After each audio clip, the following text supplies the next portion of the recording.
You're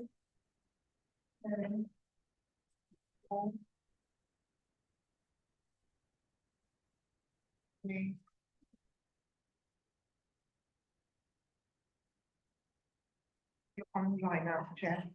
Good evening, everyone, and welcome to another formal meeting of Cabinet taking place on the first day of October, Tuesday, 2020. We jump into the formalities. Just wanted to welcome all officers and any members of the public in the public gallery or watching online via the live streaming of this Cabinet meeting on YouTube. And just as a reminder, those councillors unable to join the meeting in person are able to join in the debates remotely, but they won't be able to present an item, move or second a motion or vote, and their attendance will not be officially recorded. And can I ask that any members and officer colleagues that will be participating in the discussions we're having this morning to just introduce yourselves, including your role, function. And for members, if you could just also indicate ward you represent and which portfolio you hold. Can we firstly take apologies for absence that have been received? Shirley. Thank you, Mayor. I have Councillor Jardar and to advise you that the Chief Executive is being represented by Councillor again. Okay, fine. So formal apologies from Carolyn Adaja. We've also got Councillor Sir and Councillor Rohit Dasgupta have given apologies, and we've noted Conrad here deputising for the Chief Executive at this morning's meeting. And welcome to officer colleagues as well. Colleagues, can I also just draw your attention to the declarations of interest covered off on pages 9 to 10 of the agenda pack? And in accordance with the members' code of conduct, this is the members to declare any not pecuniary or non-pecuniary interests they may have in any matter being considered at this meeting, having regard to the guidance attached to the agenda. So on that note, can I ask members to declare if they have any pecuniary or non-pecuniary interests? Okay, Shirley, there. And then if we can move on to minutes of the decisions made at Cabinet on the 6th of August. Covered off pages 11 and 18. I'm going to ask Cabinet members only, is this an accurate record of the decisions that we made on the 6th of August? Agreed, Chair. Agree. Thank you very much. Moving on to appointments to outside bodies. There are no appointments to outside bodies that will be announced today. And then we're now moving on to the executive response to Black Boys and the borough scrutiny. Sorry, I've got the wrong agenda. This is. Oh, they're back already. Don't worry. I will just, thank you. I'll just follow it for now and then I'll open it. Right, so agenda number 5, annual complaints report 2023 to 2024. From pages 21 to page 152, and I'll invite Councillor Charlene McLean to introduce this. Brilliant, thank you, Chair. So, as the Mayor said, I'm Councillor Charlene McLean, Cabinet Member for Resident Engagement and Resident Experience. So I'm pleased to introduce the annual complaints report for 2023-24, have it for discussion and noted. And this year's report summarises the performance of the council in handling complaints and is set against a backdrop of increasing demand on our services, financial challenges and a changing statutory landscape for housing tenancy related complaints. And so just to remind everybody that this is not something that we have to do, it's for transparency, just to show exactly where we're at and what we're about. So the service undertook a comprehensive review resulting in a significant change to ways of working, which launched in November 2024, giving services much greater oversight and opportunity for early resolution of their complaints. So the report highlights a number of important achievements by which we have improved the way we resolve our residents' concerns. We've maintained our performance while seeing a very small increase in the number of stage 1 complaints raised and continue to see an overall decrease in cases progressing through escalation routes, indicating that we are fixing more mistakes earlier with positive outcomes for residents. So this is a trend that is strongly reinforced by the independent local government and social care ombudsman. I'd like to highlight in particular that our upheld rate for this year is 8% lower than the average for London, putting us the 4th highest performer in the city for 2023-24 and representing a significant improvement for the organisation from the previous year.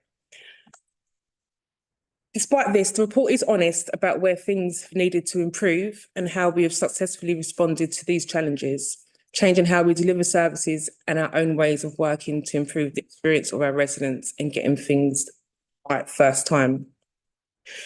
In my role, I will continue to drive forward improved outcomes and accessible services through our Transforming Newham for the Future programme, harnessing the insight from complaints to prioritise those changes that will deliver maximum impact in our community. I'd like to take this opportunity to thank Olivia Shaw and the wider team for their work in this area. You know, we're on a journey and there's a lot more work to be done, but we are making good progress. Olivia's here, and so I'm sure she'd like to build up further on the contents of the report and its many appendices. And also, I'm sure that my cabinet colleagues would also like to chip in on the areas that they lead on. I'll leave it there. Thank you, Chair. Thank you very much. I'm going to invite officer colleagues. Olivia, well done. I think this is the first report that you're presenting. It's A second? Second. inherited the last one. Right, okay. So this is yours fully fledged. Okay, so is there anything else that you'd like to add? A few things there. Olivia shows some direct experience, and I think echo really Councillor here, but there still is a lot of work to do. So the only other things that I would add in addition to what's already been said is that the external landscape in which we operate is changing quite significantly. There's a number of new requirements I have to respond to, which is reflected in the report. And with that, we have seen a reduction in areas like housing repair complaints, which I think is a real achievement. And there's a lot of partnership working going on with the Housing Directorate, which is paying dividends. And I think the LGO performance can take that a little bit step further.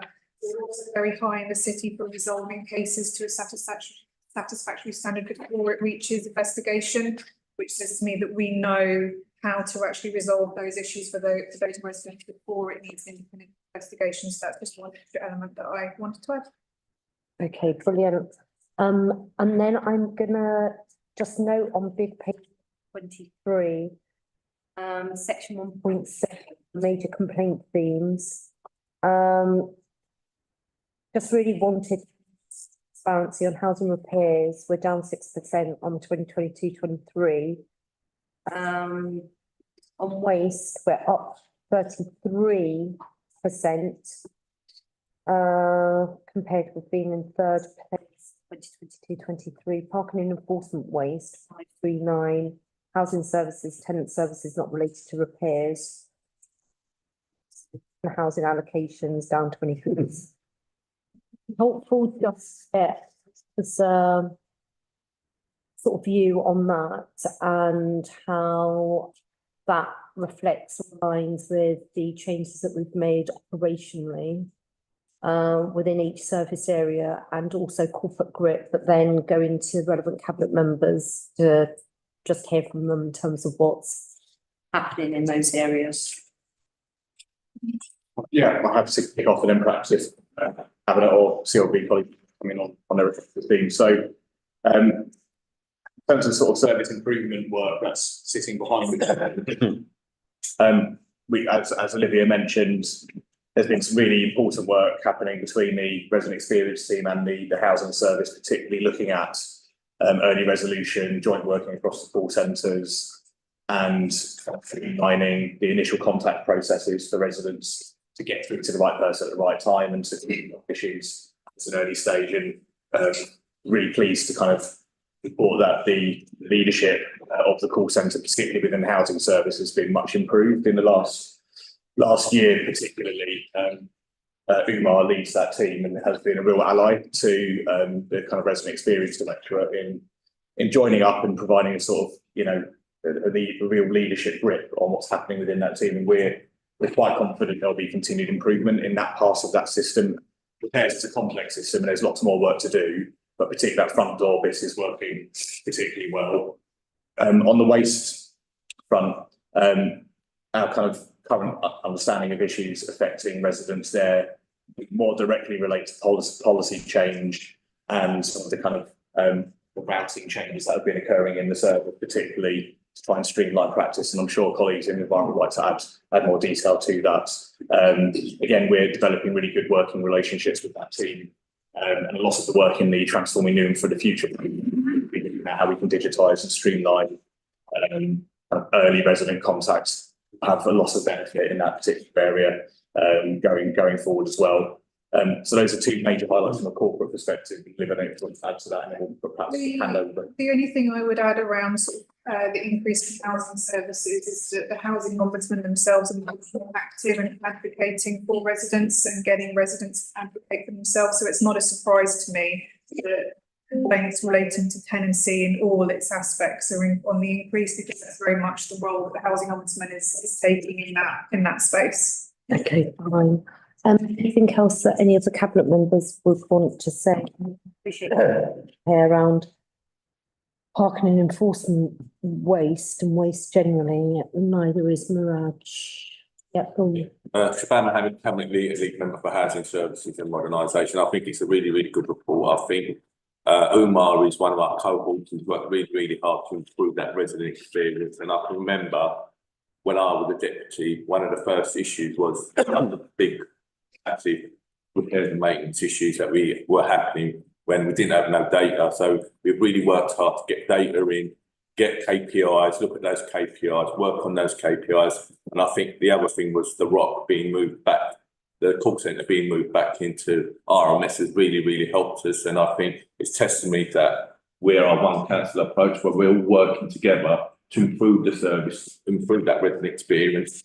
And, you know, the KPIs for the repairs and maintenance service currently, we had the best KPI for the last 3 years, but doesn't mean we still got work to do. We need to get those, those complaints down, work with residents, and investment that we're currently putting into the housing service in terms of our capital works programs, fire safety issues that we're doing. I think, you know, those complaints will start coming down once we start working on our housing stock. Thank you. Thank you very much. Okay. Thank you, Chair. Councillor Zulfikar Ali, Cabinet Lead for Finance and Resources. Again, I welcome this report and thank you both Livia and James for bringing it forward. And there's a lot of good news and I'm pleased to see that. But clearly there are areas where we do need to put some further effort, and these have been highlighted already in the report. I think I would also like to sort of congratulate Councillor Neil Wilson. The adult social care has had the most compliments. And I think it's good to acknowledge that we are not simply focusing on compliance, but also on compliments as well. The couple of questions I have is clearly compliance is resulting from failure of services. And I think it'll be good to see what the relationship of service request versus complaint is.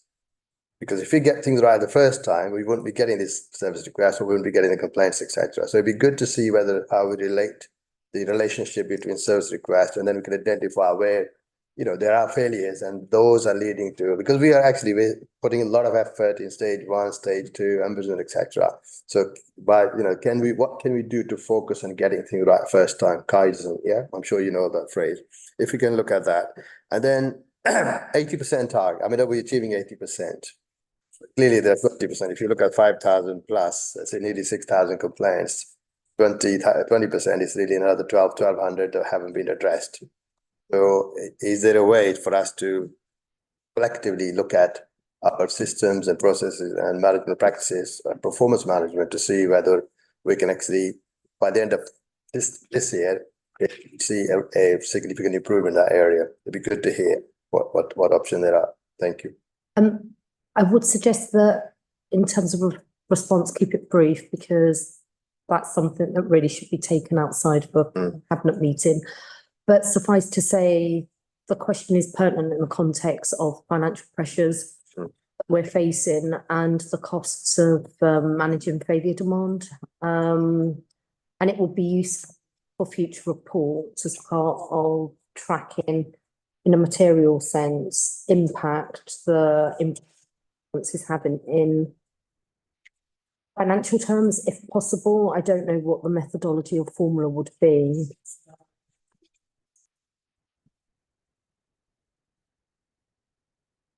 Because I think increasingly we have to start presenting both to cabinet members as well, plus residents, around value for money.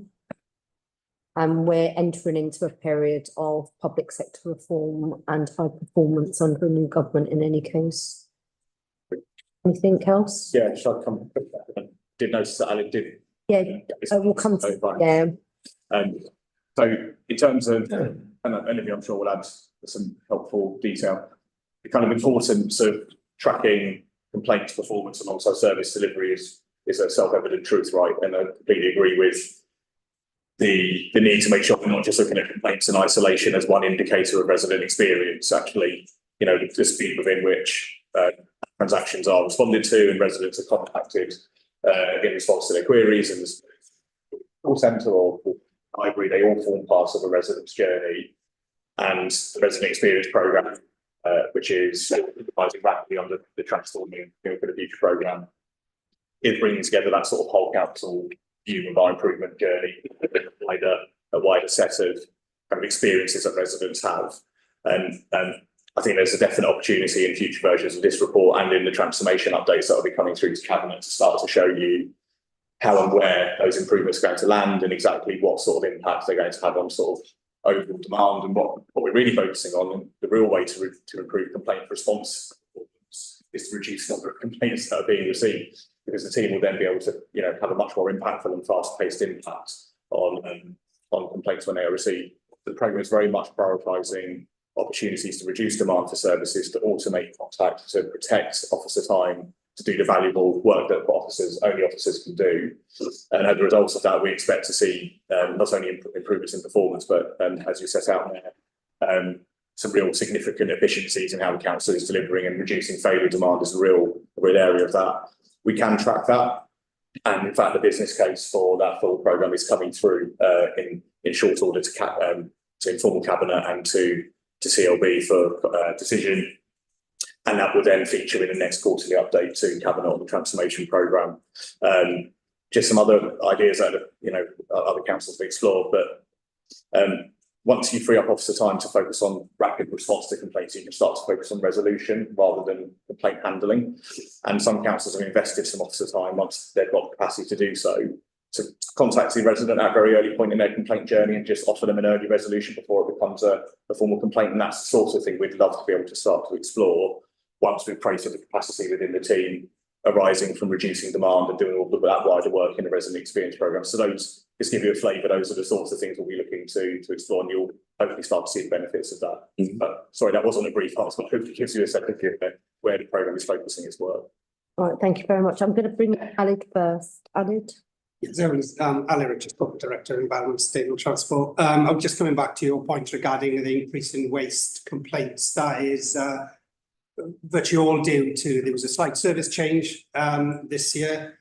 There was an increase in miscollections as there was teething problems, but the miscollection is only about 0.01 cent. So it is very, very small, but it generates a lot of complaints. Yeah. Those complaints have now gone down as we have worked with the residents. A lot of those complaints were from residents who hadn't complied and hadn't put their bins out and complained of miscollections, but then we visited the residents with them to ensure that issue is resolved. So I'm pretty confident those figures will go down significantly the next time we have these quotas. And in terms of parking, it's reassuring it's gone down 2%, but the question we're asking is, if you do get a parking fine, it is of little value to residents to phone the parking department, because there is literally nothing the parking department could do because there's a statutory appeal process. So I think a way in which would be manage the residents' expectations than point them towards statutory appeal process rather than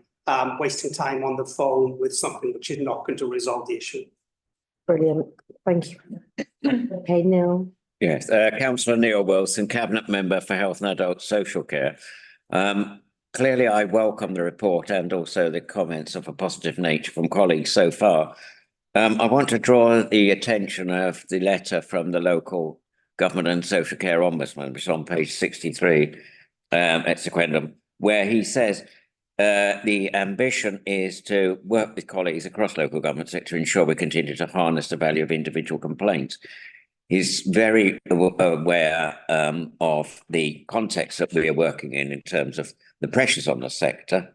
And it's interesting, and I think it's important that we put on public record, Chair, that the letter does contain the reference to the Freedom Pass issue, where the Ombudsman issued a public report about Council's lack of policy to assess Freedom Pass applications in line with government guidance. And the investigation, it's covered on page 64. And I think a crucial point to highlight is we asked the council to apologise to the complainant, make a payment to recognise, etc. We asked the council to produce a policy in line with review. And the most important comment for quoting, because we've discussed this at a previous cabinet report, is pleased to note that the council accepted our recommendations, completed the remedy actions as requested. So I think that's an acknowledgement that when we do receive a serious complaint like that, with policy implications and two directors rightly looking, one from the outside into adult social care and adult social care officers working very hard to resolve that issue, that's been acknowledged.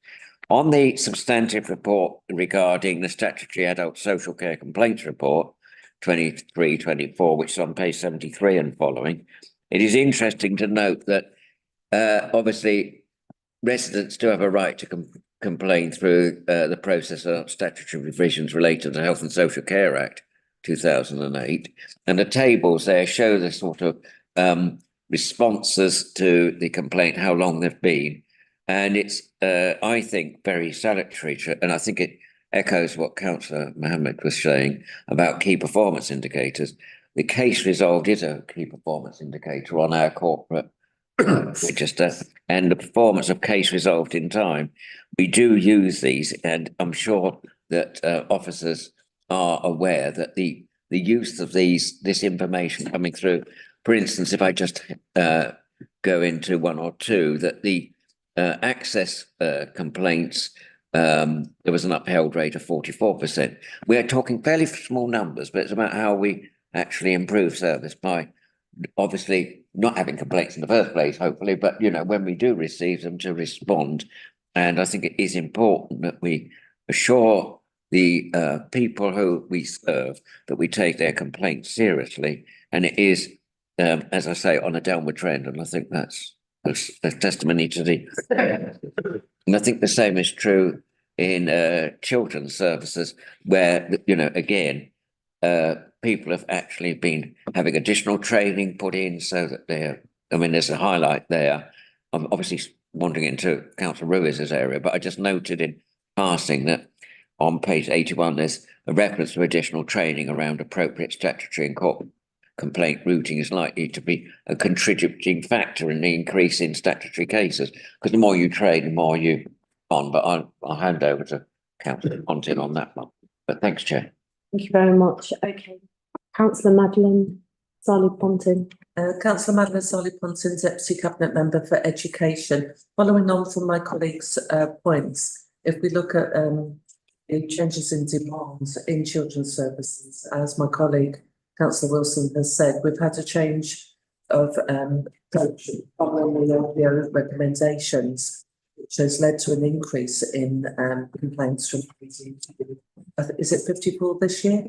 And whilst that looks bad in comparison to last year, the method of collecting the information and managing the complaints has changed. So we haven't got historical data to compare that to. What is better is that people are having their due to the training, as mentioned by my colleague, and mentioned in the main report for children and young people's services, the methods has changed. There's been training. There's also, as part of the approach, we're considering work to ensure that some of the areas to do with the timings and the statutory timings under which assessments and SEN services and provided. We are considering the work that's been done on actually commissioning and employing more highly professional staff such as educational psychologists and speech and language therapists to ensure that we can close those timing gaps, which are similar gaps among other councils.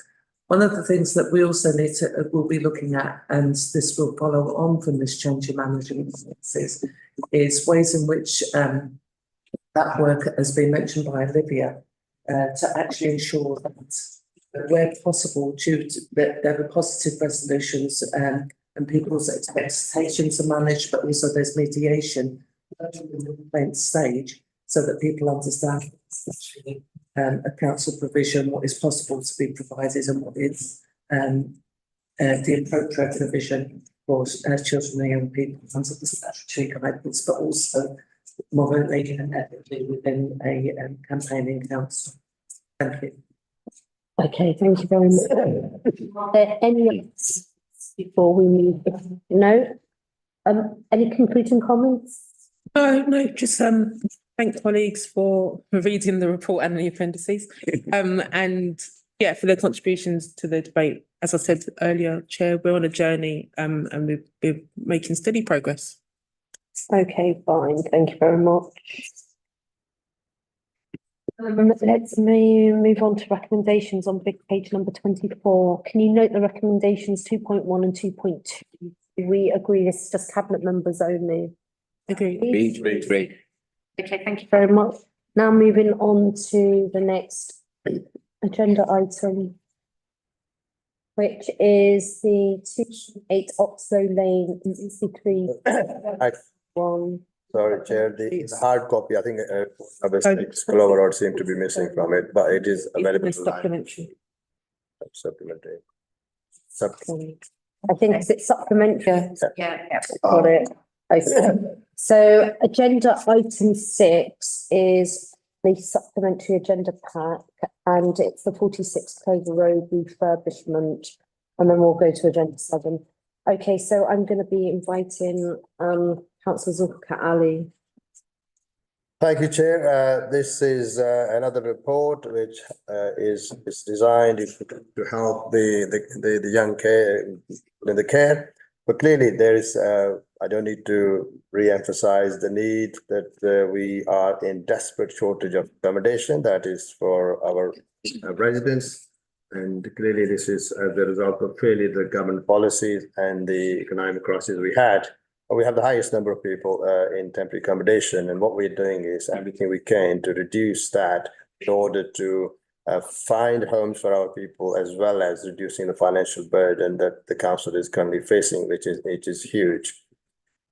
This report recommends approval for the refurbishment of 46 Clover Road, E7, and property has previously been used as an office building, and it sits within the commercial portfolio. I've got Giles here who will be happy to answer any question you may have on technical side. There is also an unmet need for accommodation of single people age of 18 and 25 years old. And the officers have worked together jointly with children and young people and property services and come up with a proposal to convert this property into 6 bedrooms. And that would contribute towards meeting our needs in that sense. And then at a cost of 1.5 million. I'm pleased to say that 49%, that's 722,000 grant has been given to the council from GLA. This grant is for single homeless people who are in our care leavers. So just to say the following completion of the works, we will be the landlord, and it is intended that we will go through a third party agreement to make sure that whoever we appoint through procurement process has the skill and experience necessary to look after the people in care. The council currently have 30 adult care leavers who could potentially benefit from living in this area, in this road. And there are currently, just to let you know, but statistically, 139 young people between the age of 18 and 25 who are accepted as a priority because they're vulnerable. And these homeless people would benefit from this accommodation. Currently, just to update you, it costs us over £1,000 per person per week to provide the service to these people in 24 hours. The project will deliver the benefits for the people who are vulnerable, and it is financially viable. It has been considered as something that we can actually get on with it because it's something that we own. And the initial works are about to be starting in as soon as this approval is given. And RMS, our own company, will do this rest of the initial work, and then the rest will be commissioned out.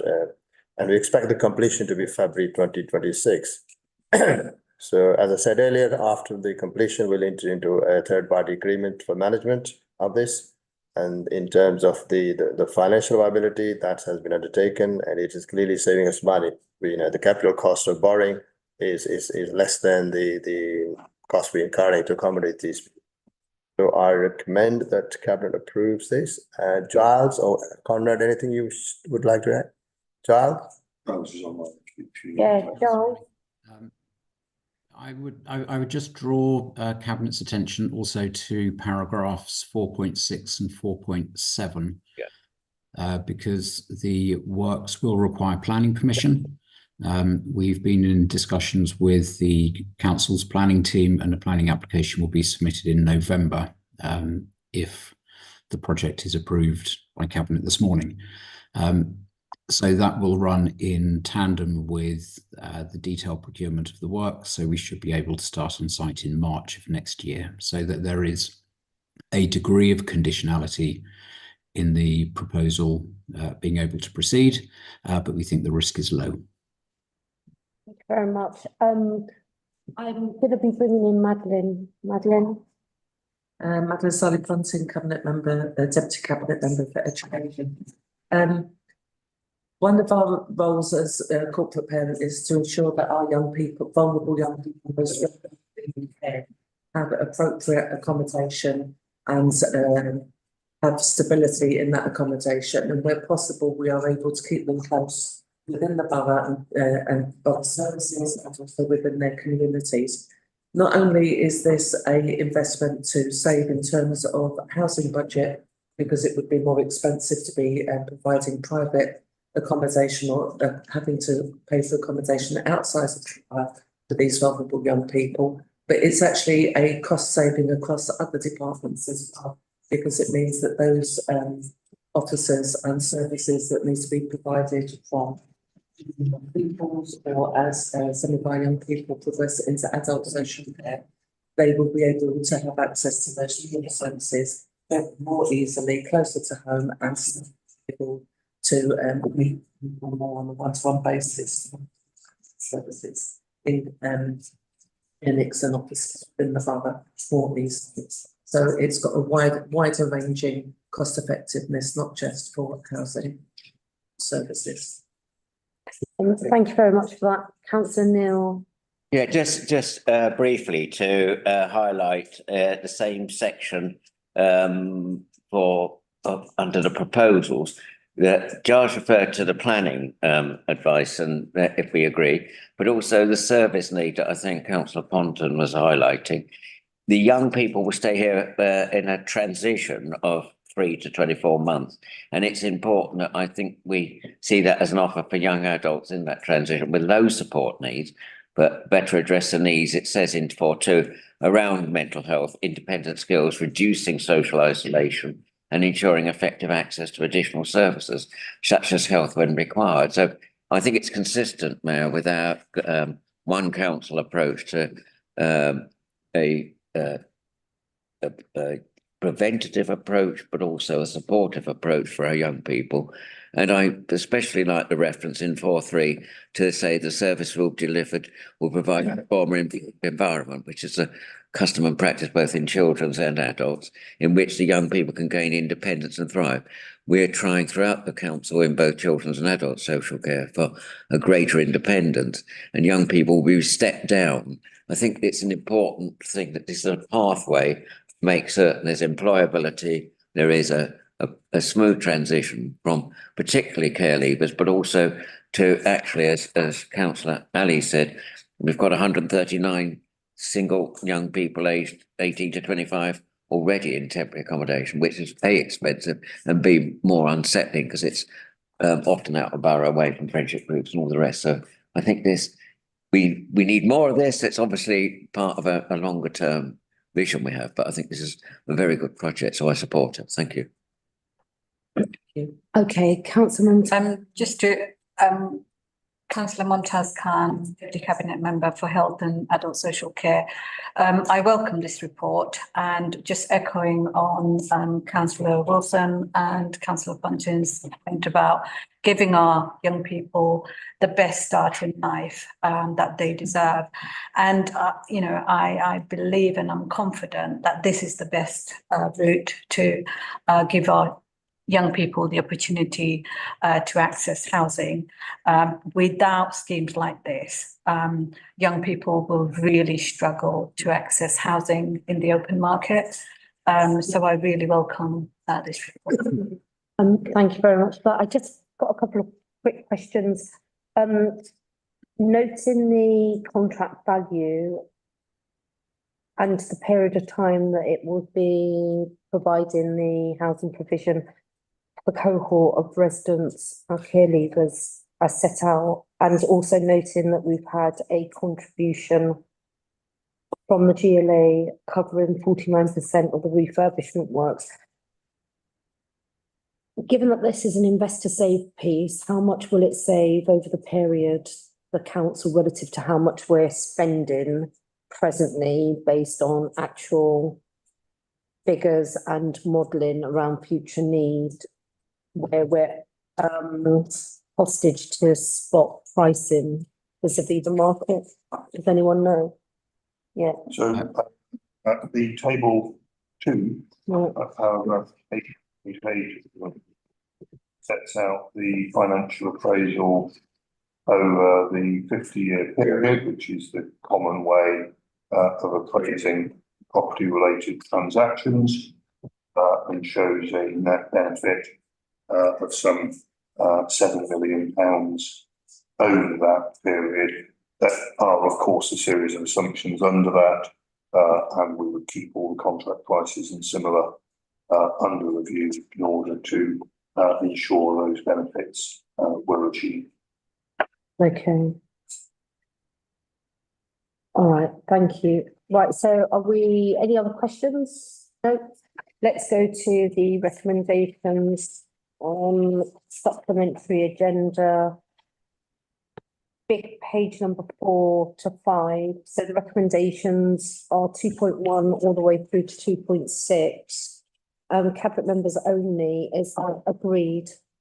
Agreed. So thank you very much. Now moving on to agenda item 7, which is Oxlow Lane 3-unit acquisition. Over to you, Zulfikar. Thank you, Chair. And as Councillor Neil Wilson said, we need more of these, and this is a continuation of that journey, as Councillor McLean said earlier. This is to purchase 63 residential units in the London Borough of Barking and Dagenham. And again, it is proposed that 43 of those flats, if agreed, will be for care leavers who are ready to live independently but do not currently have access to social housing or private rental market.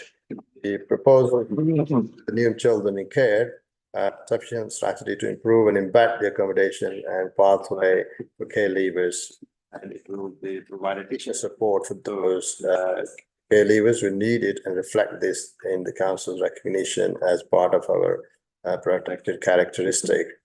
The acquisition will also, no doubt, assist in reducing the financial burden of the council, because the nightly accommodation which we're currently paying for is becoming such a significant issue for us financially in this year and the coming year. So if we agree, the scheme is completion, and the council will then proceed to complete the acquisition and take ownership of 63 of these units. It is intended to lease arrangements to a third party to make sure that they are skilled enough and experienced enough to manage this. They provide a cost effective service, delivering value for money. There are currently, as I said earlier, 130 care leavers in need of accommodation, aged between 21 and 25, who do not have access to social market. As a result, these young people remain in supported accommodation, which is costing us a lot.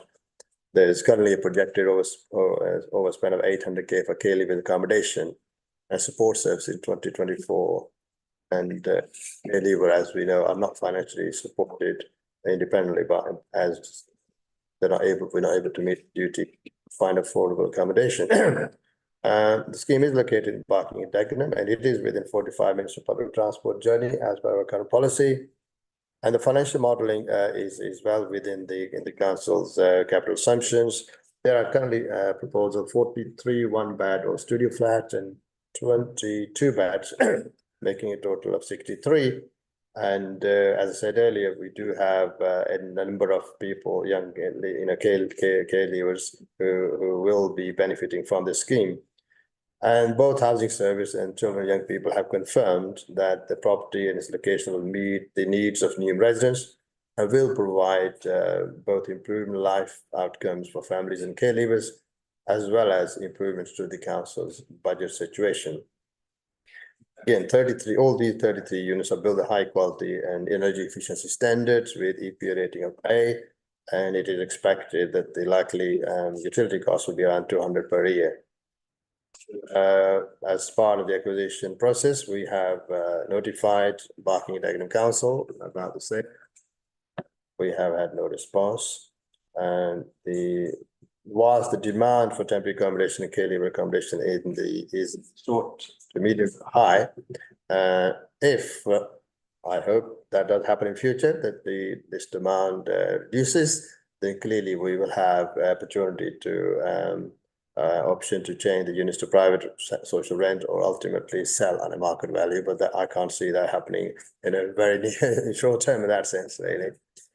Leasing arrangement, as I said earlier, we will go through that process to make sure we select the best person who's experienced enough to manage it. There is a commercial unit at the ground floor level, and that will be part of our existing commercial portfolio, which will be managed by our property services. In terms of the financial returns, the internal rate of return is 6.45%, and as we know, the cost of borrowing is 5.5. So this does produce a positive internal rate of return, which means we are paying less cost in terms of borrowing, so it saves us money. And I'll leave it there, and I'll ask Giles if there's anything else you wish to add, Giles. The only thing I would probably add, Councillor Ali, is just draw Cabinet's attention to timing when this will be available. We expect practical completion of the building in December of this year, so it will be available for residents to move into in the spring of next year. So it's a reasonably short timescale, which is obviously positive. Okay, Madeline. Again, in Children's and Young People Services, we're really pleased to see more accommodation being provided whilst not within the borough, very close to the borough and very close to the communities of many of our children and young people. People may be surprised to see that some of the properties are 2 beds. It needs to be remembered that some of our children and young people are under the corporate parent actually within family groups. And that gives us the option, if we have siblings, that they are able to actually live together if they choose to, and they want to continue that close family connection. Also, it needs to be remembered that some of our children and young people within this age group are parents themselves, and to ensure that they and their children have the best start in life, it's appropriate to ensure that they have the appropriate accommodation from the start.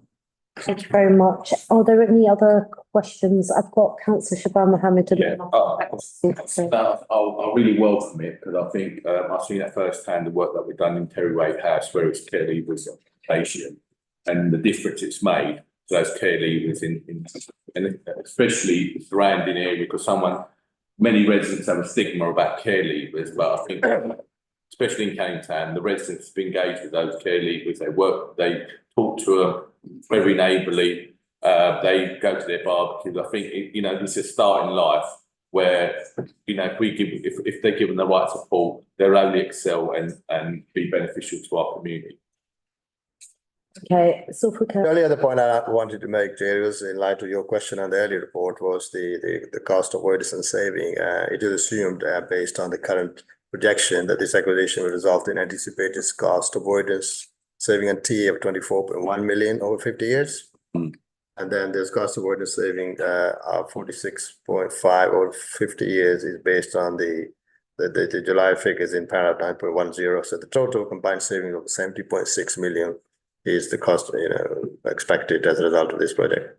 how much was that? 76 million total. Right, okay. Over 50 years. Over 50 years. Okay, fine. I think those are stats and information that we need to highlight in our conversations with residents as to why we're doing what we're doing, and also in the context of budget conversations that we're going to be having with them and other stakeholders and members. Okay, so let's just move to the recommendations on big page number 155. So that's 3.1 all the way through to 3.1.4. Is that agreed? Cabinet members only? Agreed. Okay, thank you very much. Moving on to the agenda item 8, this is HIV prevention and support permission to establish a framework group. Over to you, Neil. Thank you very much. So Councillor Neil Wilson, Cabinet Member for Health and Adult Social Care. Clearly, there is a need for HIV prevention and support services. We're actually seeing new cases of HIV increasing in the whole of London, but particularly in East London, where we've got a proportion of residents diagnosed with HIV at a late stage. This is not just limited, obviously, I've said before, to HIV, but late diagnosis as to more problems. And it remains above the London average within our borough, particularly amongst Black African residents. And the complexity of support needs for HIV is increasing as people living with HIV become older, poorer, and develop other comorbidities. I've said in the introduction that the most prevalent additional needs of HIV, the comorbidities, are cardiovascular disease, cancers, diabetes, hyperlipidemia, chronic renal disease, hepatitis B and C. So it's to address these inequalities, consistent with our 50 steps approach throughout from the Health and Wellbeing Board, with a focus to always look at the inequalities within our health provision, is that these inequalities, we've taken a key role in shaping HIV services. At one time, they were seen as something to be added on. We see this as an integral part of our tackling HIV via the London-wide Fast Track Cities programme that we are very keen on supporting, and the 50 Steps Health Wellbeing Strategy. The existing services are delivering positive outcomes, and we're delivering good value for money with them.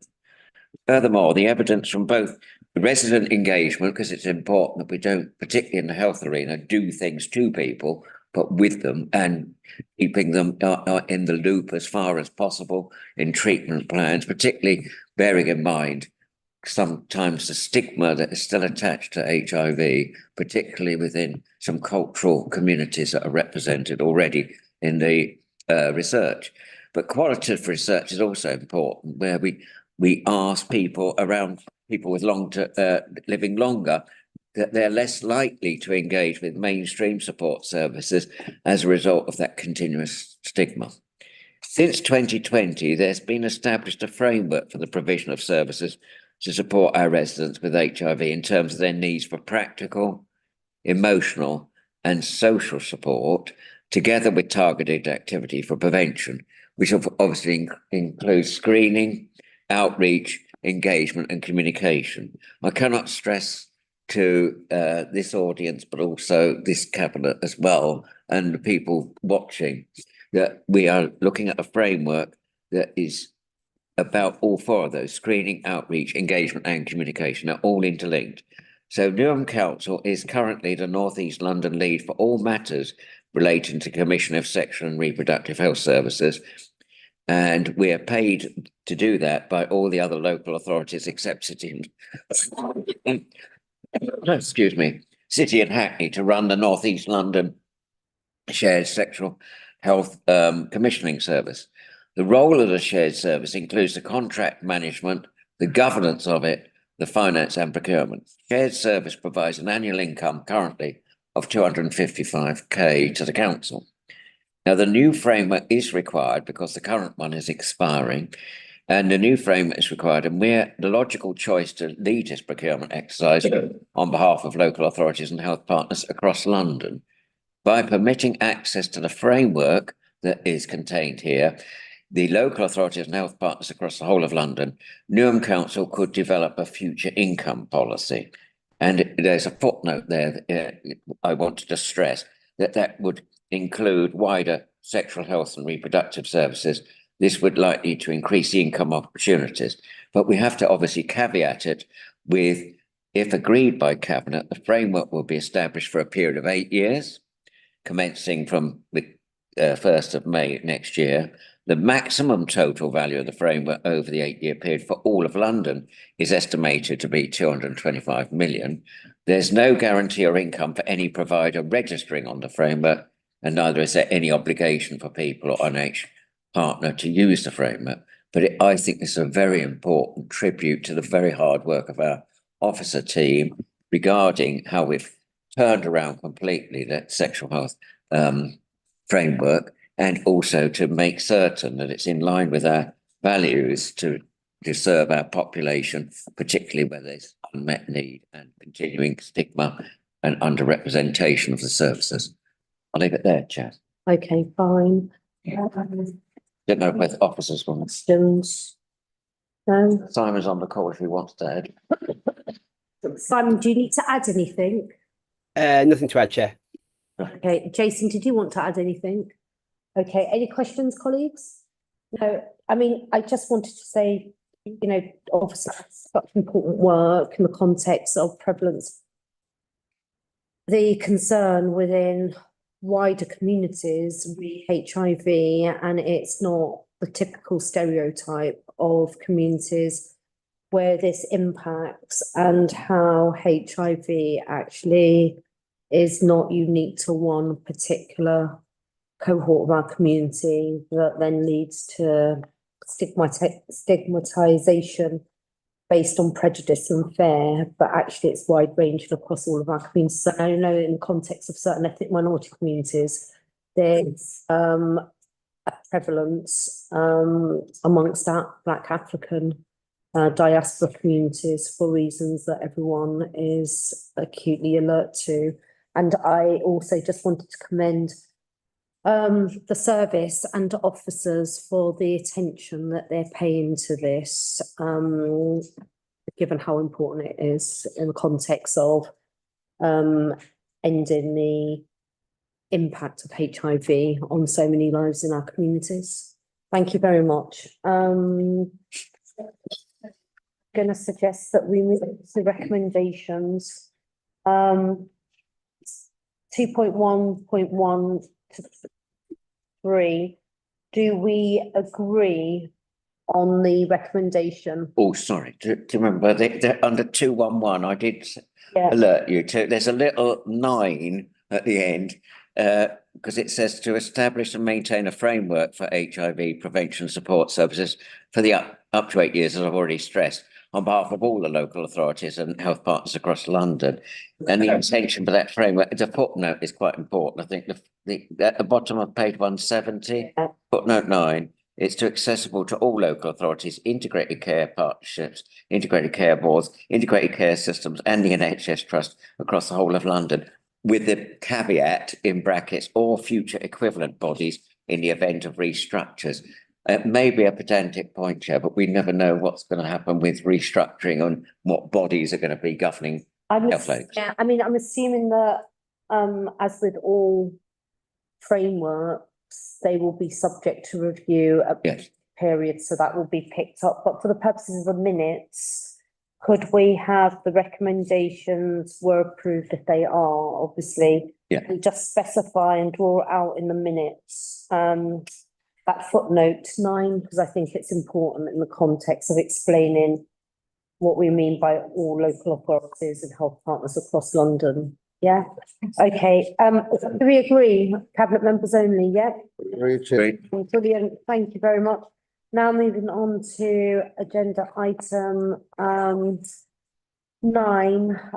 this is highway contracts. I'm going to be inviting Councillor John Morris to talk to this paper in the absence of Councillor Sarah Roos.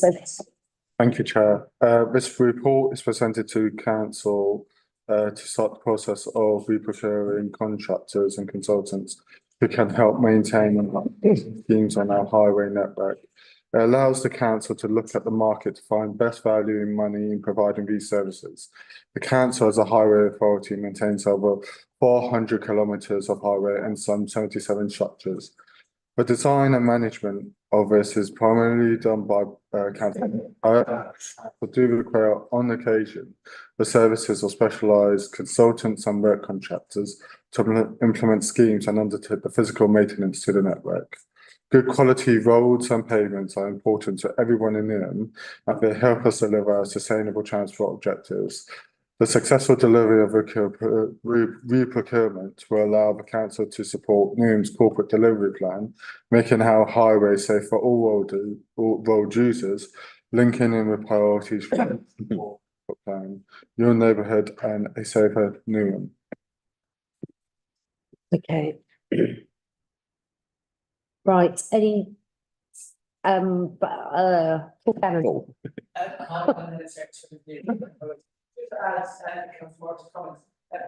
the exception of lot 1, this will actually be a zero value framework, and it will only be when the projects are actually available to us. Okay, super, thank you very much. Are there any questions, colleagues? No? Oh, go on. Thank you. I welcome this report and thank you, Paul, for your efforts. I mean, I think that the only comment I will make is that we need to maximize the value for money and get more for less, and also perhaps look at 6 years as a long time. You know, technology is changing, the materials, developments, etc. So we need to make sure that those elements are included in the application too, so that we move on with the market as opposed to simply going up to the intraday and finishing in 6 years' time at the same place. Thank you. Okay. I mean, just to note, on the executive summary 1.2, it does say value for money. I'm not sure actually whether or not you can get more for less. You can get more for less. You can get more for less depending on how you package the work, basically. That's all I'm saying. I think Paul knows what I'm talking about. Yeah. Okay, fine. I mean, you can get more for less because it's a state of mind, as in your approach to excellence in delivery within the budget envelope that you work in. Okay, right. Any other questions? Anyone else? No? Okay. Go on. Councillor Emma Bailey, Cabinet for Community Safety. I looked at the partners, was it Kensons and so forth. Is there any social value element that? Because I don't think that's been highlighted in this. It's in there. So there is a social value element towards it, mainly about environment and local employment, but Paul can add. Actually, that's Nick has said this. Yeah, Nick, there is a huge social essentially right back in this previous round of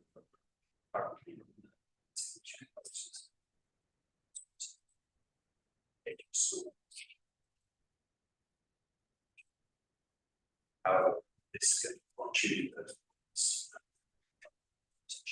technical things like got a question just on that point. So in quantifiable terms, how many young people have managed to benefit in social value terms with a skills acquisition or potential work experience or employment opportunity? And how will this new contract framework materially shift that? Because I do think we need to closely work with our community wealth building team as it relates to the opportunities for young people through the Al Noom service, through the youth empowerment service. I don't really see much of that. And I'm getting increasingly concerned about us being such a young borough and with so much money being spent, important infrastructure needs for the borough, that opens up opportunity for young people to get work experience. I don't know if those kind of things are considered. I'm just in addition to those points, and I would welcome a response. Can we think more bolder in that regard? That's American. It's a little more of the contracts that we have at the moment. We're actually working with one of our contractors to try and develop a 6-week program where local residents, young residents, actually go and get hands-on experience on how to do some of the infrastructure works that these contractors are doing. So we're hoping to have 4 young residents from Lyon to actually join that in the next months. That actually be held at New City College out on the atrium. So that is the kind of thing that we're working with the contractors at the moment, and we'd expect to have in a new contract. Okay. And we'll have quite ambitious targets. I mean, they earn a lot of money from local government generally, so we should max them for as much opportunity as possible. Councillor Almaverdi. Yeah, I was going to say it's a highly skilled area and industry, so I think this is what a lot of the young people would need to be involved in. So I just echo that, because I think to myself, with the infrastructure improvements and what we're doing across the UK, it's a really, I wouldn't call it a niche, but it's a really good industry to get into. My second point is just around, when you look at the level of maintenance that we do, whether it's Kensington's or 10, it's the communication aspect of it, in terms of the disruption, that we just amplify that residents are aware, because as you know, rightly so, there's sort of disruptions that take place that we're just really hot on getting the message out to residents that if any issues are occurring, that we communicate effectively. That's my main thing I wanted to stress. Yeah. Okay. Thank you very much. Right, let's move on to recommendations. So the recommendation is on page number 182 for the reasons set out in the report and its appendix. Cabinet is recommended to approve the commencement of a procurement exercise for highways professional services contract and a framework contract for reactive maintenance plan schemes and works at an aggregate estimated value of £162 million over a 6-year period, expected to commence February 2026. I did that with emphasis. Yes, I know. Highlight and ram a point. So we should get at least £62 million worth of social value for our people through work experience. You're thinking, oh my God, how are we going to do it now? And A lot of money. A lot of money. Is massive, and bet you they get lots of profit. Anyway, I'm just supposed to not say that, am I? Right. Okay. Do we agree? Agreed. Okay. Super. Thank you very much. Thank you for all your hard work and diligence on that, and I look forward to seeing the quantifiable results. Yeah, not just on a nice highway. Well, I don't work on highways, pavements. Anyway, agenda item 10: local flood risk management strategy adoption. So, colleagues, I'm really pleased to be introducing, and I wanted to say the reason I'm really pleased to be introducing this paper is because the last time a local flood risk management strategy was adopted by the council came to a cabinet, but probably mayoral proceedings was in 2015. And this is a long overdue, but well thought and well worked document and paper. And I must commend Mark Partridge who has been diligent in driving this forward literally over the last 5 years. And we've benefited from the input of scrutiny, so I wanted to just make a formal note of thanking scrutiny for their engagement with this. But in summary, it's our local flood risk management strategy, which is a requirement for us as a borough, given our proximity to water, and line with the position that we occupy as a lead local flood authority, where we have got to demonstrate that we're diligently and effectively managing flood risk in the borough. And the report sets out key elements relating to this requirement, and I am putting this forward along with Councillor John Whitworth. No doubt will want to say a few comments, take a few comments, and then I'll pass over to Mark Partridge. Thank you, Chair. John Whitworth, Cabinet Member for Planning and Development, Air Quality and Climate Emergency. I welcome this update with local risk management strategy, and echo the Mayor's thanks to Mark Partridge in particular. This is particularly welcome because we know that Newham is particularly vulnerable to flood risk, and this risk is likely to increase in the future with inevitable climate change. And we are doing our bit to try to slow down climate change, but it will inevitably happen. And we need to be prepared for this. And this report, this strategy fits in very well, actually, with the Council's Just Transition Plan, which has one of its main principles of resilience and sustainability to accommodate the climate change which will happen. And so we need to prepare that the borough, the residents, the built environment, the natural environment, actually to be able to adapt to the changing climate and actually be prepared so that the residents can live well within it. And so this update of the flood risk management strategy, I think, plays its part very well and fits in with the overall council strategy preparation for the future. Thank you very much. And just the final comments from just building on what John Whitworth has said. The local flood risk management strategy will very much respond to our Just Transition and Action Report, and it's based on the latest understanding and modelling of climate change and flooding.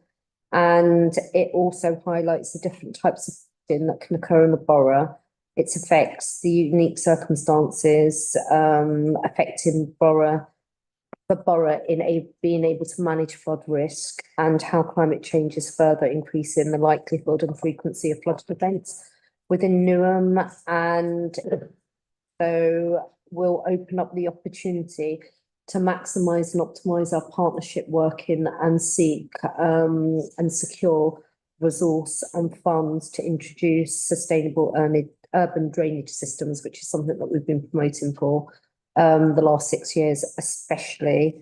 And finally, just in terms of this going forward, obviously we will want to socialise this across key stakeholders, including local businesses and residents. And I think this is a good story, as in meeting a number of strategic objectives, but also allaying concerns on part of residents that live across some of our neighbourhoods, particularly those areas where for a period there was proliferation of concrete driveways being approved, which we've stopped because that inhibits the ability of the natural habitat and grass to soak up water and rain.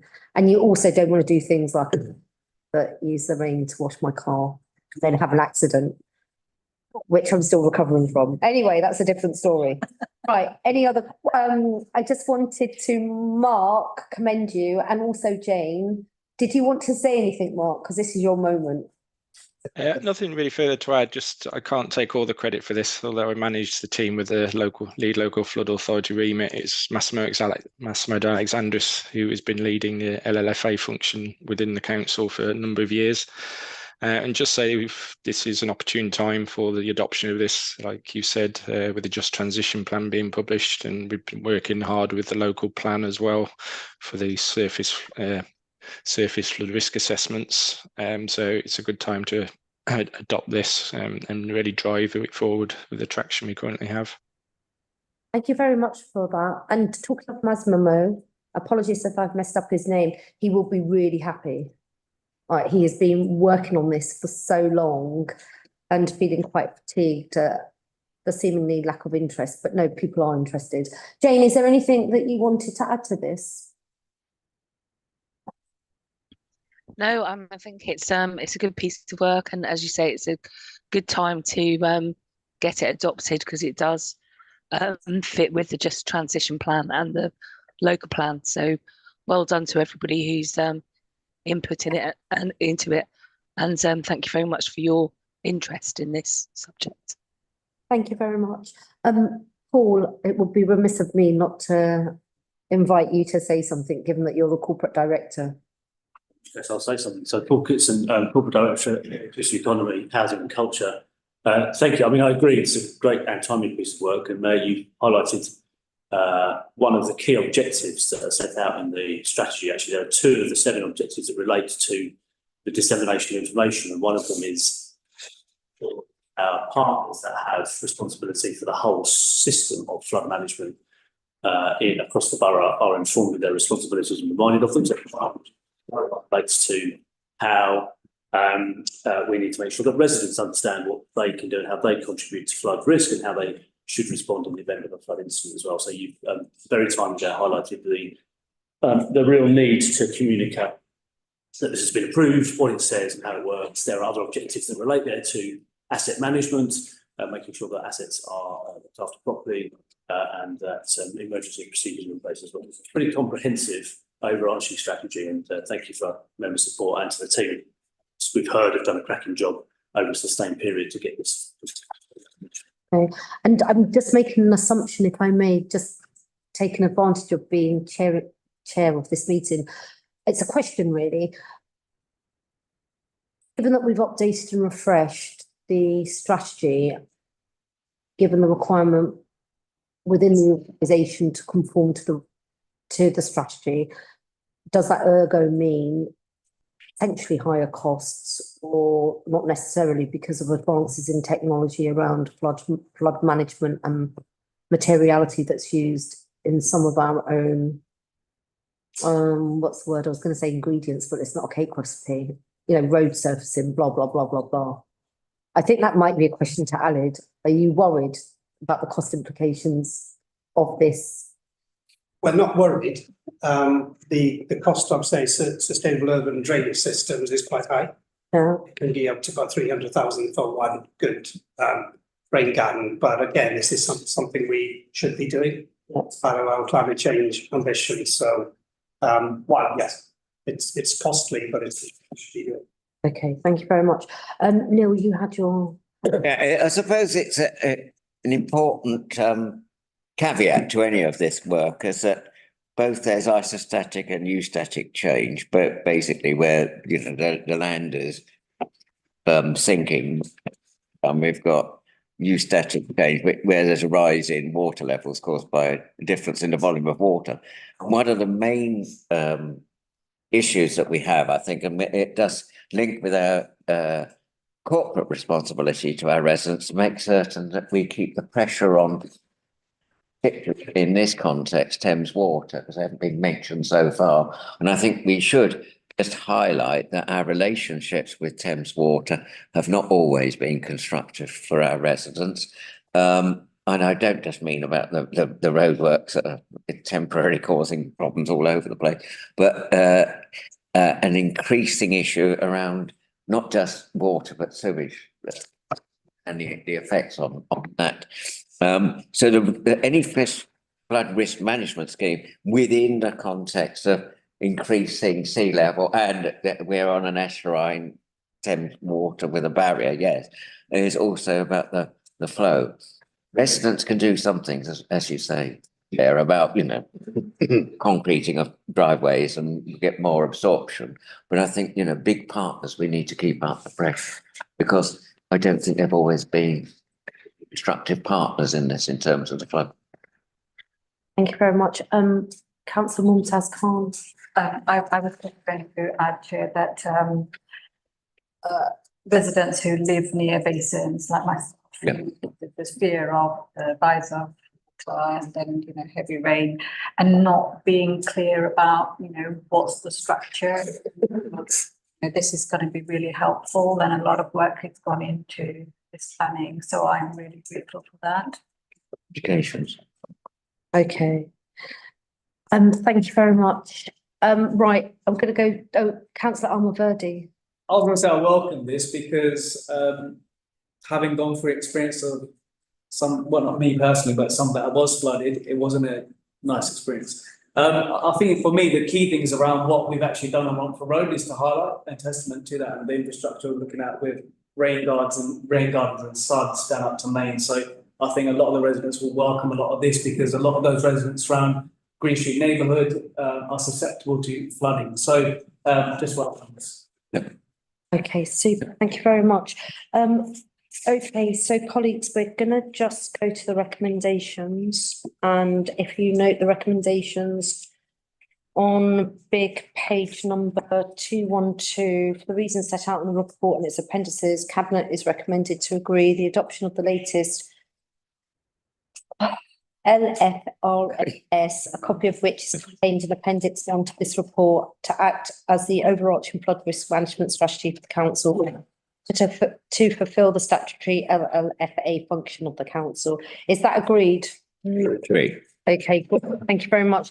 Now, before we conclude, there's a couple of things that I've got to also cover off.